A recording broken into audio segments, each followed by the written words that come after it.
So the first person I'm going to introduce is Cheryl Copley, our provider coordinator. Cheryl Copley is a Delaware native. Cheryl has worked with DCBD since 1996. By far, her favorite time here has been spent as our provider coordinator, providing one-on-one technical support and assisting to many independent and agency providers. Cheryl's goal is to ensure that whoever comes into her office leaves better off when they come. When they come, um, the, um,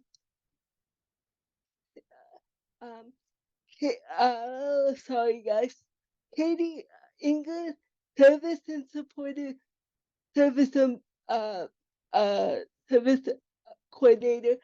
Katie has lived in multiple states, including um Georgia, Indiana, Ohio. She graduated from Ohio State University with a degree in human development and family sciences. Katie joins the Delaware County Board of Developmental Disabilities in 2023. She is passionate about assisting others in reaching their goals and want to support those in our community. And then Molly Workman, Service and Support Administrator, is a native of Cincinnati, Ohio. He holds a master's in social work from the Ohio State University before joining the DCBD in 2022.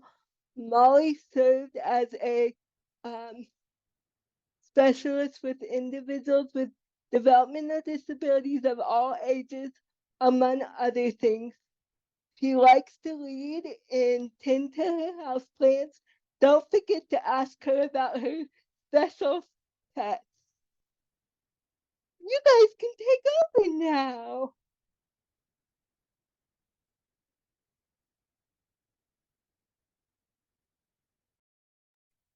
Because I like blue. Sorry, Wanda's been wanting to tell you, Courtney, that you have her favorite color sweater on. I like pink and blue. And Cheryl, you're muted. Gosh, it's been a little while since we've been on Zoom. Thank you. Courtney, thanks for the great introduction. One other person we need to introduce here is Wanda. So Wanda, would you like to tell us a little bit about yourself? Well, I retired from the Franklin County Board of Mental Retardation Developmental Disabilities for 30 years, even went to the Columbus Symphony Orchestra. And what's your name? And I'm not sure when I started here, but I've been coming here for 2 years and I enjoy it every minute of it. Fantastic. Creative Foundations. We're at Wanda's Day program right now. Well, thank you everyone for joining us. And the goal here today is to talk about remote support and all of our different experiences with those to kind of take some of the mystery out of what is remote support.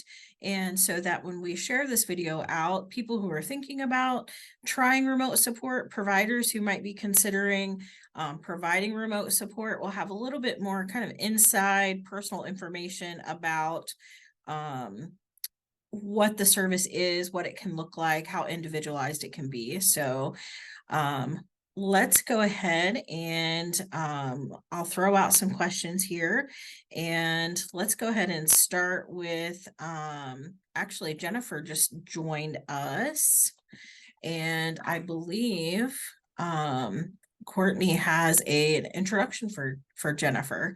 You want to go ahead and give her intro? You're muted, babe.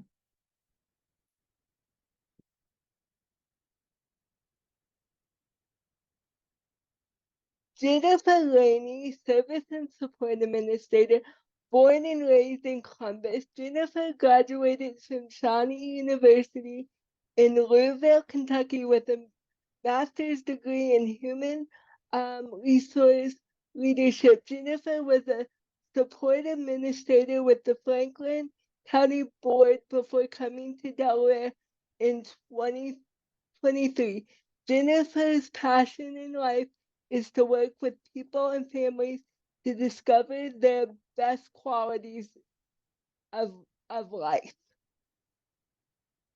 Super. Thanks, Jennifer, for tuning in Thank here with you. us and telling your story. So why don't we go ahead and if we'll start with you, Wanda. Can you tell us a little bit about what you use remote support for? Well, I like to watch television, work puzzle books. And the people, you're rest assured, what do they do for you? They come on about 8:30. I just tell them I've already taken my medication. And we've got this one lady, Denise. We'll go like this. And that's exactly what Dr. Phil and his wife would do.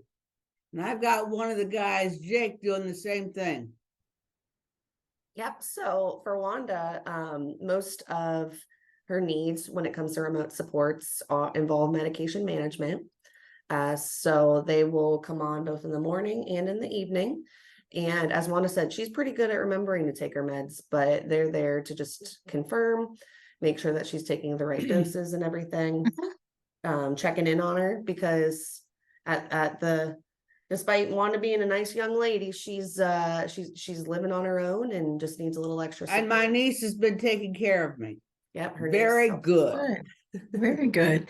Wanda, when you say that Denise comes on, what does that mean? Do you hear her through a speaker or do you see her through a screen? Well, this morning,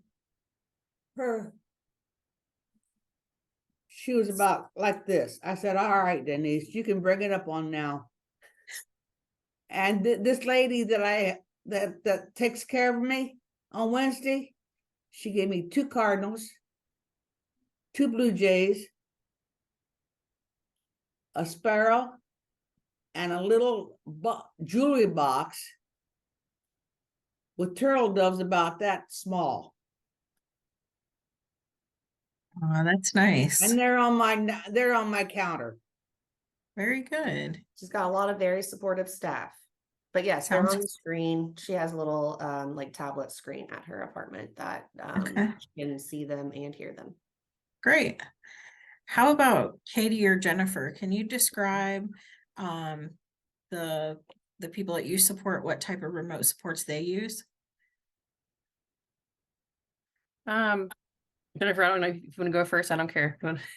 It doesn't matter to me. So I have an individual that's using remote supports when he's home alone in the evenings. So we have supports in the house during the days, and he lives with 2 roommates. But him specifically just needs a little bit of monitoring because he has some health conditions, seizures. So just to be able to connect with somebody if something were to happen. So he has cameras in the house to watch for any incidents where they might need to call for help to get someone there to help him with the medical emergency. Great. How about you, Katie? My individual is very similar to Jennifer's. She has lived independently for several years now. She has remote supports for 2 hours in the morning and then throughout the night, every night after her staff leaves. She will call her remote supports in the morning, say good morning to them when she wakes up and takes her medication. They will monitor her when she's in the kitchen because she will have cooking is something that she's practicing. So they monitor when she's cooking. And then if her staff is late or if they're it's pretty repetitive. She likes to say good morning and good night. But it's also a reassurance for her because she does live on her own and she does get at nighttime, she gets a little uneasy with some situations and she'll call them for reassurance too. So Great. And Jennifer and Katie, do the people that you support, do they have tablets like Wanda's, or is it to go with the cameras, or what do they use? Mine does not. Mine is just a monitor that's mounted in the home. She has an open floor plan. So you can see it pretty much down her hallway to her bedroom. And then it goes all the way into the kitchen. So it's right in the center of the home where in living room. But she does not have a tablet hooked up to or connected with her remote support. So it's just via telephone. Okay. Mine is the same way. He doesn't have a tablet. He just uses communication through voice. So they're able to speak to him and he's able to speak to them. Great. What do you think in the, actually, let me ask that, does anyone use paid backup? Has anyone had experience with paid backup? Yes. Yeah. Okay. Can you explain that a little bit for those who might not know? So my individual, she has HPC staff, and sometimes if there are any internet, like any kind of issues with connecting, there have been sometimes, as any kind of technical difficulties, sometimes the Wi-Fi does go out, and it might go out in the middle of the night. And so those reports then get sent to the HPC provider, and they provide emergency backup staffing for the individual. And that's happened probably since I've had her. I've been with my individual for almost 2 years, and it's happened maybe, I think it's one time that's happened. Fantastic. I think that kind of leads really nicely into the next question about maybe some misconceptions that people might have or questions that came up during the process of either for you, Wanda, like when you started with the with your tablet and Rest Assured, or Jennifer or Katie, and in the process, what were some misconceptions? What were some things that you were wondering or curious how it would work? Maybe some other people might be feeling that way. So maybe we can dive into that a little bit. I think for my individual, the family was more concerned about him being on camera in the evening times. They were just like, so you're just going to be watching him all the time. So it's just a misconception of the reasons why they're there. More so like if they hear a fall or, like anything is odd, that they can contact the family or the HPC provider to go out there and check on him. So that was a misconception, that they were just there to watch him all night. I'm like, I can't do that all night. So, yeah. So their system is triggered if they hear something that is out of the ordinary, or maybe like, indicates a fall or an emergency. Correct. Like seizure activity. So, you have the bed pad that will, if you shake, that it will alert them, that kind of stuff. Okay. Yeah, it's more for medical emergency and him to be able to communicate out if he's not feeling well. Got you. How about you, Katie? Mine's very similar to Jennifer's as well. My individual, like I said, she's practicing cooking in the kitchen. So the daily reports that we get that were sent to myself and the team and her guardian, it shows all her activity. So it's really a safety, making sure that she's safe. And if she's doing anything that jeopardizes that, her team is alerted. But it also shows, them working on their independence and giving that reassurance too. Fantastic. How about you, Wanda? When Mallory came up with this idea to have a screen that you could talk to Denise, what did you think about that? Did you have questions? What were some questions you had when you first started having your remote supports?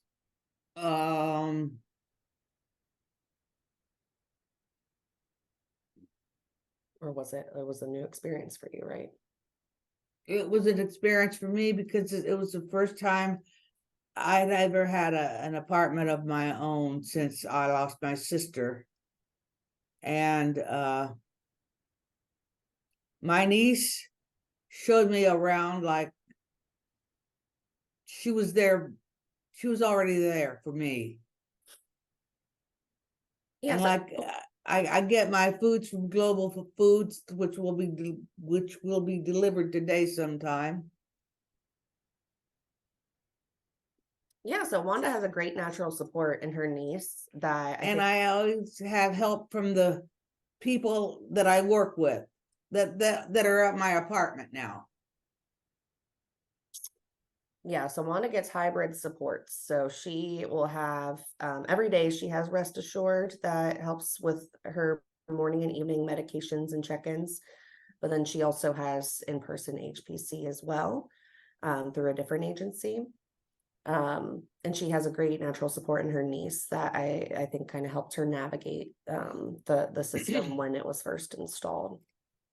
From my perspective as an SSA, I wasn't necessarily aware of how personalized the supports can be. I thought it was kind of like a one size fits all. And, you know, like some others have said, it was just someone kind of watching you and, you know, sitting around. But Wanda's is very personalized. She has, you know, an hour in the morning, an hour in the evenings.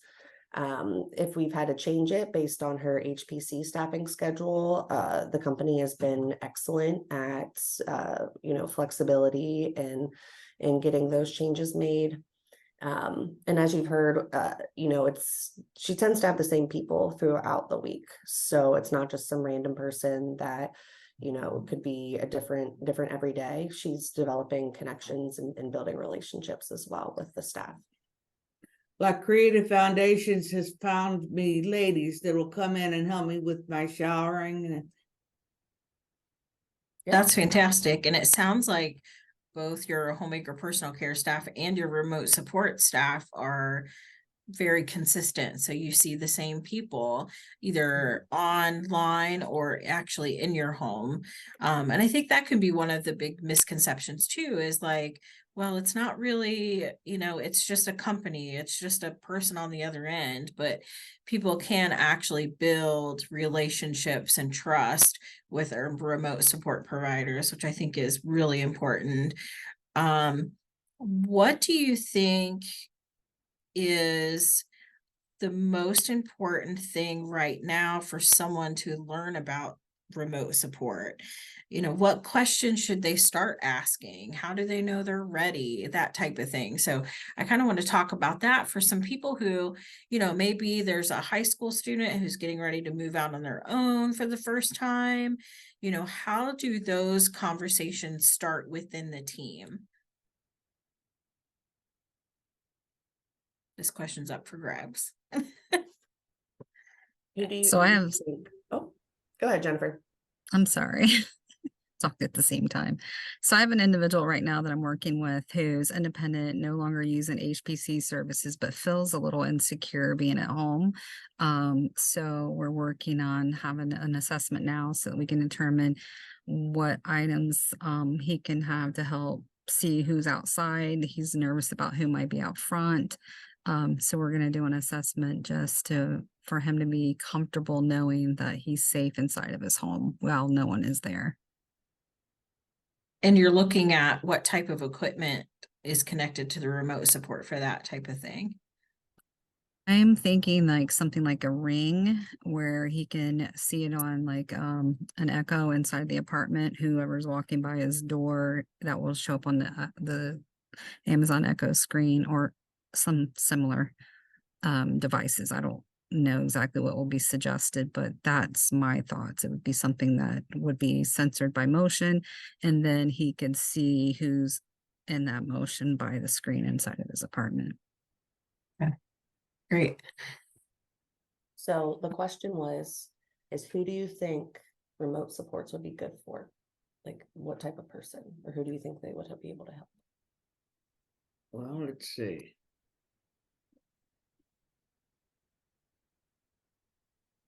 Probably there's two, Angie Taylor. Oh, well, I mean, that's good that you are thinking of specific people, but like what type of people? Like people that want to still be independent? Is that because that's like the type of person you are? Yeah, Mm-hmm. and have their own apartment. Mm-hmm. Yeah, so I mean, so Wanda is I won't say her exact age, but she's in her 70s. Mm-hmm. And I think that the remote supports, we just added HPC recently. So she had been on remote supports up until I think April. And so I think that's really allowed her to be independent and maintain her independence in her apartment. And it also gives peace of mind to her niece and to myself, knowing that she has those resources available. The way Wanda's is set up is that, yes, they have their regularly scheduled check-in times, but if there is like an emergency button, so if she were to, There is an emergency button on my monitor. so what would you use the emergency button for? In case I have a fall or something like that. Yeah, I can push the button, or I can just call use the phone and call 911. yeah. So she's not limited necessarily to the time. If there were an urgent situation or an emergency, she's able to access both Rest Assured and/or emergency services if needed.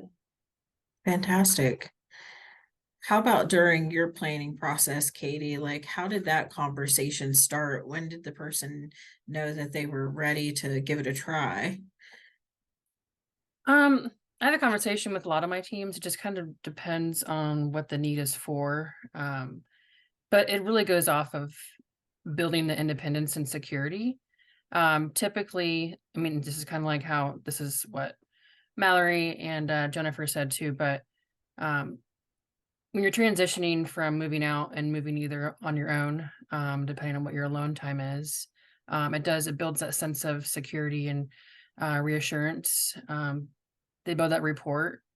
The consistency with the staffing with Rest Assured is awesome. My individual loves it. She calls them when she's waiting for the bus every morning too. If they're 5 minutes late, then she calls them and she talks to them until the bus gets there.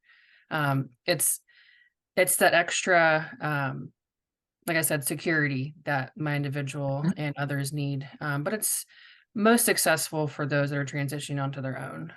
I've had some conversations with families that they're graduated from high school, but they're still living at home and they're working. And they have family members and their family's like, well, there's gonna be a camera in the home. We're kind of weird about that.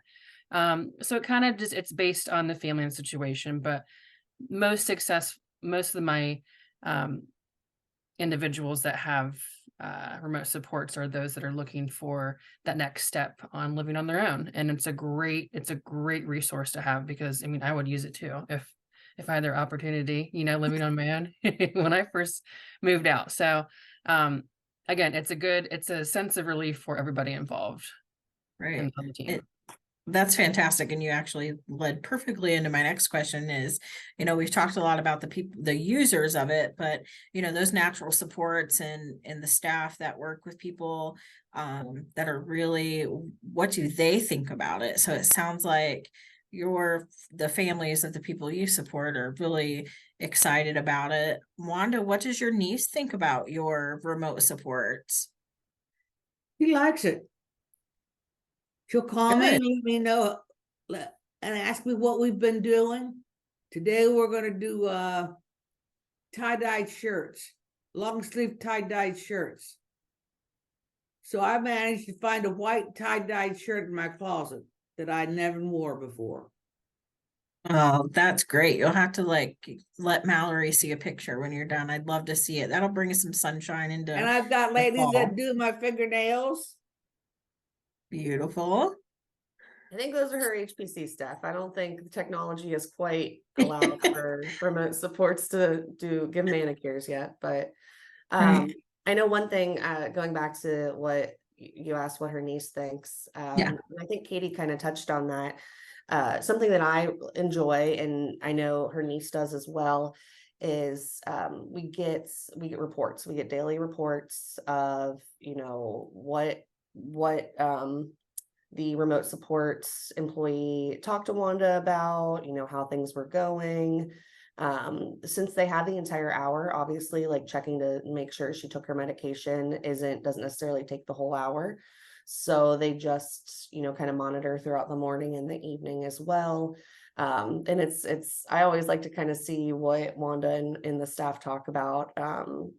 Wanda will show her remote support folks the crafts that she's made at her day program and all sorts of things. So those little like anecdotal things are in the reports too, which make it more personalized, to show again that it's not just like a one size fits all. They really are developing relationships with our folks.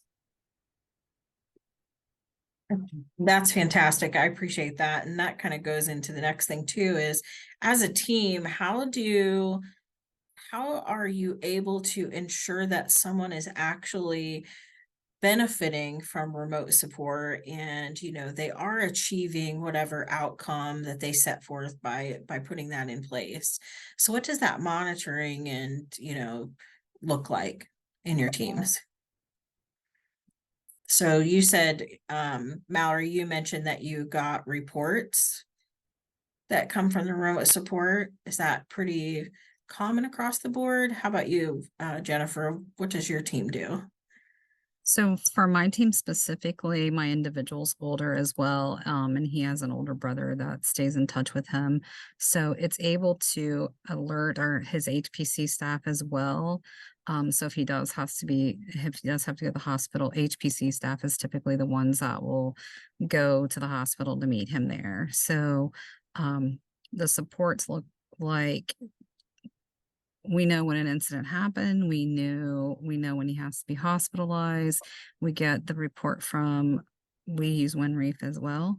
So we get the reports from them letting us know how things went for his evening, when there's an incident, because we're monitoring more for incidents, not for everyday use in his situation. So we do get reports, and we're alerted of medical concerns quickly. How about you, Katie? Anything different in your team? With my girl, she cooking is really big for her. It's part of one of her goals, not necessarily her outcome, but based on her alone time, it helps her practice these things. The team sets little goals for her to meal prep and get her meals ready and portion them out. She does this all independently. The remote supports, we have to cook the food. The staff has to cook the food before she can prep. If she does turn the stovetop on or uses the oven, the remote supports alert the team. And then if anything needs to be adjusted or communicated or addressed as the team, then we'll meet and with the individual, we'll discuss different options or different plans, move forward with helping her build more independence with the cooking. So what if, go ahead. Can I just add one other quick thing? And I think, obviously like Wanda's team is really involved in her care and in her quality of life. And I think for her in particular, we're really going to see, how effective and how supportive these remote supports are from here moving forward. With our aging populations, there tends to be like a certain route that folks take. And I think, with the combination of remote and HPC supports that Wanda's had, it really has allowed her to live independently and thrive living independently. And so I think, being able to adjust both the HPC and the remote supports and how easy of a process that has been for us will allow her to, continue to live independently and instead of, going into an assisted living facility or something of that nature. It really, has elongated the amount of time that she's able to have her own space and still thrive in that space. And again, perfectly, you guys are really on it today, because that's kind of the next question I was going to ask. And no, that's quite all right. And I know, Mallory, you gave your point of view too. Wanda, let me ask you, what would be different if you did not have Denise on your tablet? What would be different in your life if you didn't have that? Do you think you'd have to have staff at your house? Well, Or- I have, I've got ladies that come, Mhm. see, Wednesday, I believe it's gonna be Angie Taylor that comes. Okay. What if you didn't have Denise checking in the morning and the Didn't have- evening with if you you? didn't have Rest assured, how do you think your life would be different? I'd probably go to my niece's to stay, to live. And that would mean you wouldn't have your own apartment? Well, see, my niece lives in Lewis Center now, and she's the one that takes care of me now. She's a good Okay. advocate. She's Wanda's advocate, and she's very good at advocating for her Good. and her needs. But Okay. you like living in your own apartment, right? Yeah, And you It's- like having Denise on the tablet and stuff. yeah. Good. There's some ladies I can have fun with and some I can't. Some that are more down to business, I guess. Yeah. I guess. How about Jennifer or Katie? What would be different in the situations that you're working with for the people that you support if there were not remote supports? My individual probably could not live independently. He would have to have HPC services overnight. I mean, he could live still with his roommates, but it would require him to have HPC services overnight to monitor his health condition as well.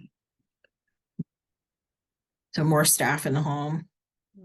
Okay. Yeah, it would definitely require more staffing. Yeah.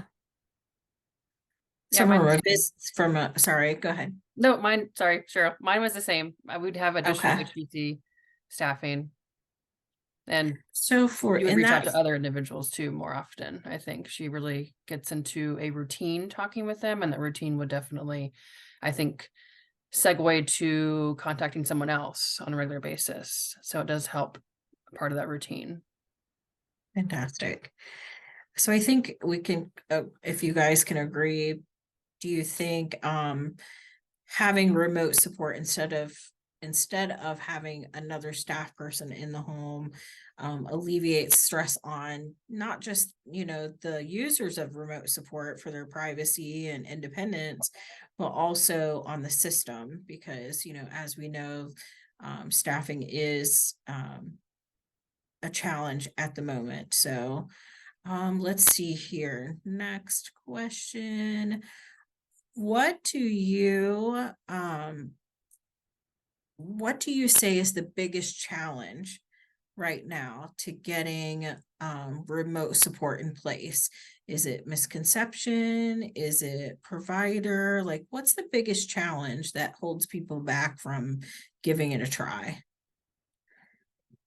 I think it's just not understanding what's available. There's so many things that are available that can help a person be more independent. I'm working with someone right now for pill reminder even, which just, drops medication at a certain time with a backup alarm to remind them to take medication. So it's a lack of knowing what's available out there. And I know that we're having some technologies type stuff at events, but I don't know that people honestly think there's anything that can help them with their situation. So they avoid even going to see what's available.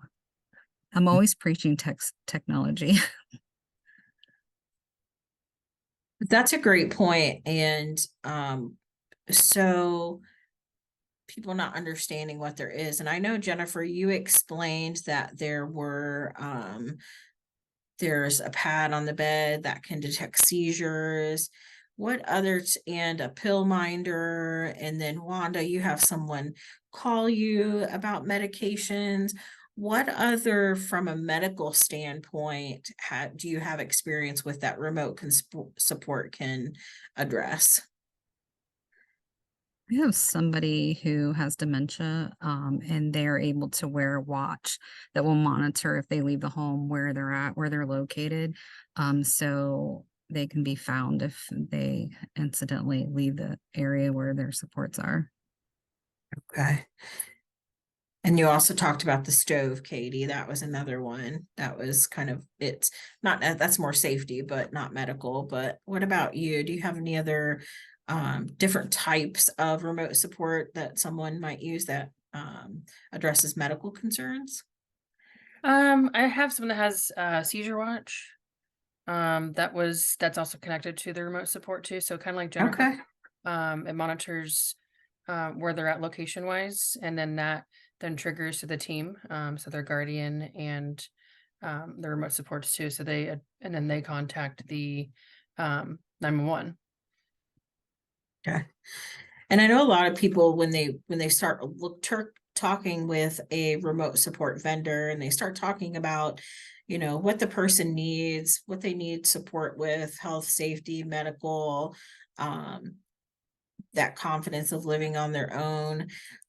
There's naysayers out there. And one of the questions that I think people also have are, what kind of skills do I need to be able to use this tablet? Like, I know nothing about technology. How am I supposed to learn how to talk to someone on the other end of a iPad or use a different button or use this machine?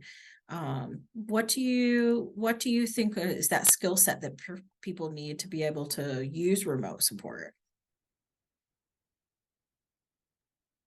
It's simple training, honestly. So I have people that use the smart plugs so they can talk to their Alexa to turn their lights on or off if they're not able to do that, or use it for many different things, turn their fan on or off. So I think it's just a matter of like walking through what it looks like, showing them an example, and just continuously it's just like using transportation services and teaching them like how to watch for them to show up. It's the same thing with remote supports. It's just teaching them how to use the information, how to use the devices that are available to help and assist with them. Wanda had something to share too. Like when I first moved in, this person came, put my monitor, put a little white box up, and the monitors came on, and there was a lady to come up. They all told what their names were, and now it works just fine. Yeah, so a lot of her supports are just kind of automatic. She has the screen and with like the camera and everything, and the kind of active piece of that comes from the company. So they pop on, they pop off.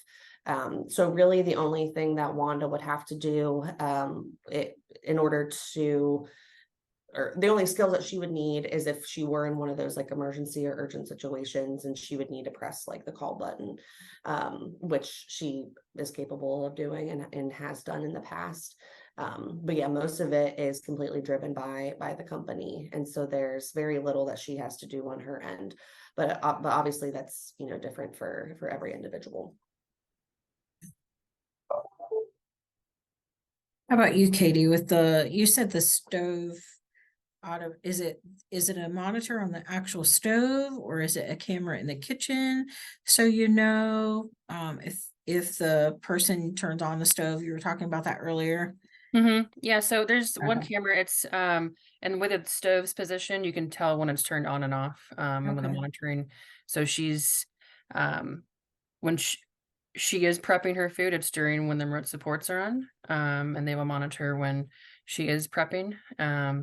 And if it is turned on, then they will call her and remind her to turn it off and use either the microwave to do something, or just send her from the reminder that she can't use it. If it persists and she doesn't listen, or she chooses not to listen, then the remote supports will call the guardian, and at that time they'll discuss with the guardian whether to call 911 or not. But it is it's a great reassurance for her, and it builds independence. And I know that she wouldn't probably be living on her own right now if she didn't have it. And so when she's ready to do a meal for the day, does she just talk with the like the monitor? Is there a button? Do they pop on at a certain, you said they have a scheduled time. So does she just kind of hang out until they pop on, or how does that work? What kind of skill does she need to initiate that? Yeah. So in the morning she gets it for an hour before she goes to ADS. And then when she gets home from ADS, she is alone for 2 hours. When she returns from ADS and she's at home for 2 hours before her HBC staff get there, she makes a snack, and then she meal preps. So she gets all that done before HPC staff get there. And so when she meal preps, she sets out, she gets her lunchbox, she cleans it out and then gets it ready again. And sometimes she will forget that she doesn't need to heat up her food for packing her lunch the next day. And then she also meal preps for the dinner. And then when dinner for that night. So when her HBC staff do arrive, they double check. But if she does turn the oven on, then they will contact her and give her a friendly reminder. But usually she'll wave to the camera. And then those reports will say, client waved, client is in view, client is out of sight. And that's usually when like she'll leave for ADS or she'll leave to go to her bedroom, or client is back in sight. So the reports are definitely very helpful too. Great.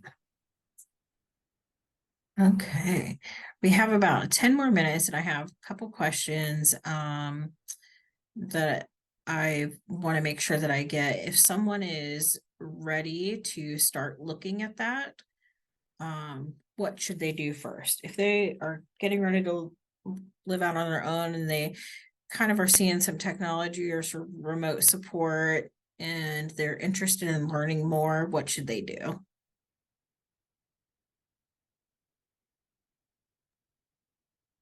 I think, starting having that conversation with your SSA. I worked with a team, not Wanda's team, but another team several months ago to kind of kickstart the process. And it started out with, a need. And we, as a team, brainstormed the different potential solutions to address that need and what made the most sense for that individual in their environment. There are a lot of options out there as far as companies that provide remote supports. So then I, as an SSA, picked the brains of my colleagues to see what options there were, and then gave those to the team for them to look at and decide what was the best fit.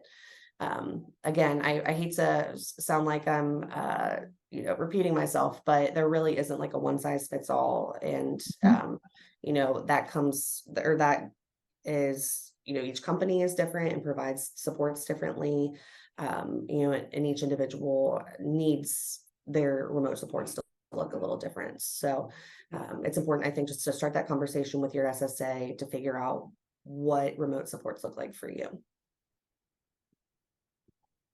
I also Okay. find, sorry, Cheryl, I also find during Ohio ISP meetings that we talk about things that are of concern. And that's when each section obviously talks about how technology can help. And that's when we look at, this is available, this might be something that could help. And then having somebody come in and show that device, or going somewhere and looking at the devices that are available, is very helpful. Thank you. Anything different, Katie, in your team? No, I agree. I mean, Okay. it really fits the individual. They're very flexible in their needs. There's so many options, and I haven't had, their customer service is great from the providers that I've used too. They're willing to teach you over the phone. They have people go to the home and they schedule with the provider, the HBC provider, and they just kind of keep me in the loop once. So they really do, they care, and it's a reassurance for the entire team to know that, and they're very professional too. So, and my individual has a great relationship with her remote support. So I know she's blessed to have them in her life. Great. And I'll One thing piggyback I on did, it. go ahead. I always interrupt. Please. I'm sorry. You're fine. I'll No, go piggyback ahead. on that with when there is an issue that I can't think of anything, I can call one of these companies and they'll give me 10 ideas that I didn't even know existed. And I'll be like, what? That really happens? So like never underestimate what's available out there, because you just need to call one of the providers and they can give you lots of things for lots of reasons. That is definitely good to know. And then I just want to mention too, we haven't talked about payment at all. Correct me if I'm wrong, but a person's waiver funding can cover the cost of equipment and the ongoing monitoring. Is that correct? Okay. What about if something breaks, the waiver pays for that as well? Is that correct? Okay, awesome. So nothing really out of pocket for folks who have a Medicaid waiver. So that is good to know when you're looking at that. Assessments are typically included with the agencies, like they send out their person to kind of brainstorm and look at different types of equipment that people could maybe use to achieve that independence. And the very last thing, I just wanted to make sure I said that, but the very last thing, since this panel is really you guys are the experts on this, what is the one thing that you want to communicate to people who are not using remote support right now? The one thing you hope that people in the audience either do or ask as a result of this conversation today. So do we want to just round robin? Wanda, do you want to start? So she's asking, like, would you recommend remote supports to other people? More help. Because when I was a little girl, I was born with encephalitis, and I had to spend most of my time at the Nationwide Children's Hospital. And I was I believe it was 2014. I had my gallbladder removed. And my brother-in-law, it was my sister, my brother-in-law, my sister, and my niece were there for me. And now you have other people there for you.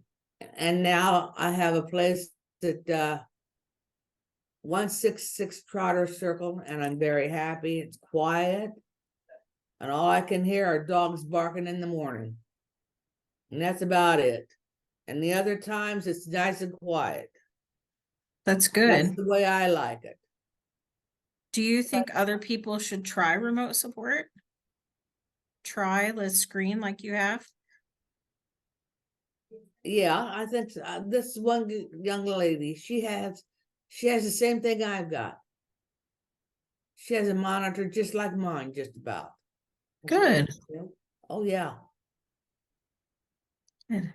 Mallory, what do you hope people will do after today's session if they think they might be interested?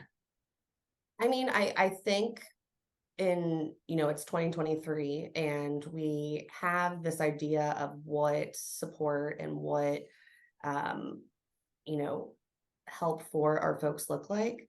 And it's completely different than what it could have been or what it was like 10 years ago, 15, 20 years ago. And so I think just broadening our perspectives and broadening our horizons and understanding that, for the right individual, remote supports can work perfectly fine, and still allow that individual to maintain their independence and live on their own, like Wanda has been sharing, but just with that little extra bit of support, and and still be able to live their best lives in a way that looks different than maybe most people are used to.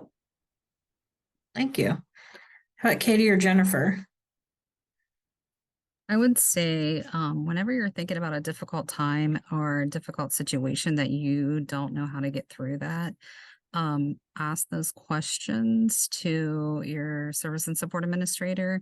Let people know that information so that we can look at what's available to assist, and never be afraid to ask that question, because I know some people just think there's nothing out there that's going to be able to help them, but really just to make sure that you share where your concerns are, what you need help with, and let us look at availability of services through remote supports. Thank you. Well, Mallory and Jennifer nailed it. You know, it's a sense of security. And I would tell parents or, you know, guardians and those that were talking about it, don't be afraid, don't be scared. There's so many options out there. And if I can't answer them, I'll go find out, you know, your question. It's a lifeline for those, and it's a great support. And I know that it's only gonna get better from here. There's so many more pros than cons to it that it's something that needs to be, you know, discussed more often with teams. Great. Well, thanks to everyone for joining us. I really appreciate our panelists' time today. And for you at home, I appreciate your attentiveness. And I know we have some other great sessions coming up for the rest of the week. I wanted to leave a couple minutes here for Courtney to give a plug and tell everyone where to find those. And I believe we have a remote support provider coming on to tell us a little bit about what they do and all the different gadgets they have. So I appreciate your time. Thanks so much. Thank you, everybody.